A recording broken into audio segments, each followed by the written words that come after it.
Whales are an incredibly interesting and diverse group. So their adaptations for life in the deep ocean, communication, the way that they feed, and that story of evolution, which started about 50 million years ago, when the ancestors of modern whales were living on land, quite small animals about the size of a small deer, and they moved progressively into the ocean to feed, and by about 40 million years ago, they become larger, but they become adapted to life in the ocean.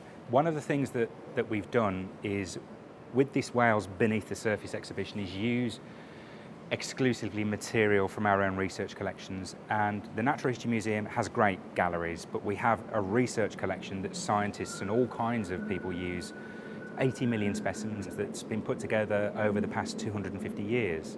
The material that we have from the marine mammals, it's really quite valuable in terms of its scientific content, because it allows us to look at the animals as they live today and compare those tissues, the contaminants, the DNA and other things, with material from a dolphin that lived 200 years ago from our research collection.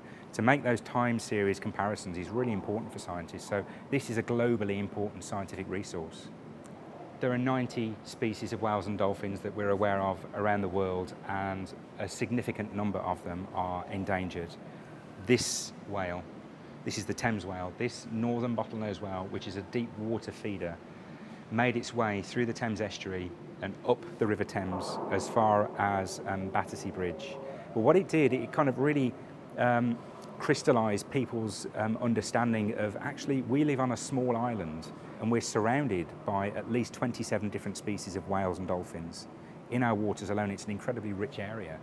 And the appearance of this animal, its subsequent unfortunate death, but the way that the museum then used the remains of the animal to stimulate discussion and for research purposes, but it allowed us to give people the information that they could use to make a connection with these species. And that's important because the marine environment is a very fragile environment. It's vast and it's under threat. So most of the large whale species, like blue whales and humpback whales and sperm whales that were commercially exploited 50 years ago, well, those dangers don't exist now.